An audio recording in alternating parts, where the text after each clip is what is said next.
दिल्ली में बहुत सख्ती से एंटी पोल्यूशन मेजर्स को डिप्लॉय किया जा रहा है, चाहे डस्ट कंट्रोल की ड्राइव्स हैं। हमने 99 टीम्स बनाई हैं जो पूरी दिल्ली में अलग अलग जगह पे कंस्ट्रक्शन साइट्स पे जो सारे डस्ट कंट्रोल मेजर्स हैं उनको चेक कर रही हैं। दिल्ली में 325 से ज्यादा एंटी स्मोक गन्स को डिप्लॉय करने का प्रोसेस शुरू हो गया है।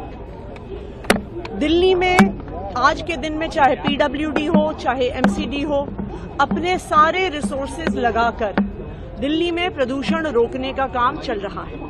लेकिन आनंद विहार एक ऐसा इलाका है जहां पर, क्योंकि ये दिल्ली और यूपी के बॉर्डर पर है, यहां पर दिल्ली के बाहर से भी बहुत सारी बसेज आती हैं। पास में कौशाम्बी का बस अड्डा भी है। आनंद विहार एक ऐसा हॉटस्पॉट है जहां पर दिल्ली में हाईएस्ट AQI लेवल होता है। इसीलिए आज यहाँ पे दिल्ली के पर्यावरण मंत्री गोपाल राय जी और मैं यहाँ पे व्यक्तिगत तौर पे खुद आए हैं आनंद विहार में जो सारे पोल्यूशन कंट्रोल मेजर्स हैं उनका जायजा लेने के लिए। कई कदम यहाँ पे लोकली उठाए गए हैं। यहाँ पे जैसा आप देख सकते हैं कॉन्स्टेंटली एंटी स्मोक गन्स चल रही हैं। जो यहाँ के सारे सर्विसेज हैं उनको गीला रखा जा रहा है, सड़कों को गीला रखा जा रहा है कि किसी भी प्रकार की डस्ट ना हो।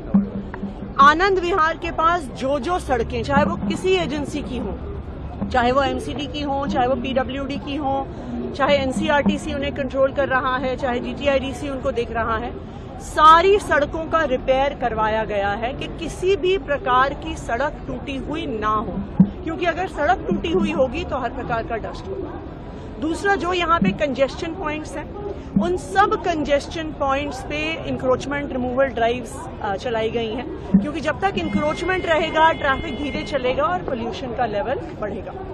हम यूपी सरकार से भी बातचीत करेंगे क्योंकि पास में कौशाम्बी का बस स्टेशन है। दिल्ली में तो अब ज्यादातर सीएनजी बसेस चलती हैं, दिल्ली में अब इलेक्ट्रिक बसेस काफी बड़ी संख्या में आ गई हैं, लेकिन पास में ही सड़क पार करते ही कौशाम्बी का बस स्टेशन है जहां पे ज्यादातर डीजल की बसेस चल रही हैं। तो अभी हम उत्तर प्रदेश की सरकार को भी रीच आउट करेंगे कि वहां पर भी अगर पोल्यूशन कंट्रोल मेजर स्ट्रांगली लगाए जाए तो उसका दिल्ली पे भी असर पड़ेगा। मैम क्या कारक मानते हैं आप, बॉर्डर है, खासतौर से आनंद विहार कंट्रीब्यूशन होगा यहाँ पे? ये वही एलिमेंट्स कौन से हैं जो इतना ज्यादा सबसे पोल्यूशन इसी जगह पर होता है? देखिए, एक सबसे बड़ा एलिमेंट यहाँ पर है कि आनंद विहार बस अड्डे में सिर्फ दिल्ली की नहीं बाकी स्टेट से भी, खासकर से यूपी से भी बसेस आती हैं।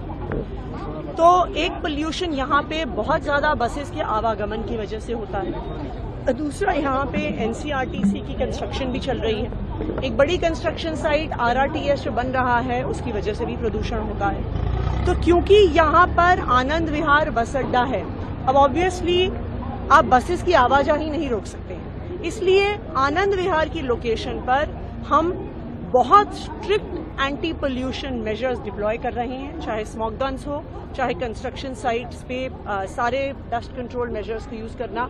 कहीं पर भी सड़क अगर टूट रही है तो सड़क को रिपेयर किया जा रहा है।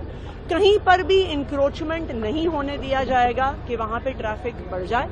हम उम्मीद करते हैं कि दिल्ली वाले अगर हमारा साथ देंगे और हम उम्मीद करते हैं कि अगर यूपी सरकार, केंद्र सरकार सब मिलकर साथ आएंगे तभी दिल्ली में इस प्रदूषण की समस्या का समाधान हो सकता है। मैम, छठ से पहले वाटर पॉल्यूशन को लेकर भी विवाद छिड़ा हुआ है, उसके लिए कुछ कदम उठाए जा रहे हैं? यमुना में टॉक्सिक फॉर्म एक बड़ा इशू। देखिए, हम किसी पे आरोप नहीं लगाना चाहते, पर यह सच्चाई है कि हरियाणा अपना अनट्रीटेड एफ्लुएंट यमुना में डालता है। हम किसी पे आरोप नहीं लगाना चाहते, लेकिन यह सच्चाई है कि यूपी अपना अनट्रीटेड एफ्लुएंट इस समय यमुना में डालता है।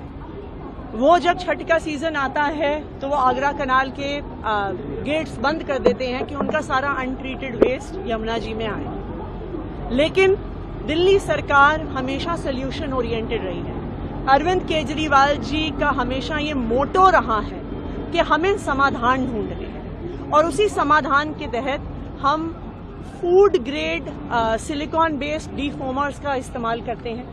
तो आज से दिल्ली जल बोर्ड एक प्रॉपर ड्राइव वहां पे चला रहा है।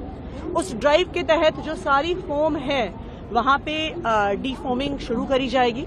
तो इसलिए देखिए, वो चाहे काम खराब करने की कोशिश करें, वो चाहे दिल्ली वालों को परेशान करने की कोशिश करें, लेकिन आम आदमी पार्टी अरविंद केजरीवाल जी के नेतृत्व में दिल्ली सरकार हमेशा दिल्ली के लोगों के लिए कोई ना कोई समाधान जरूर निकालती है।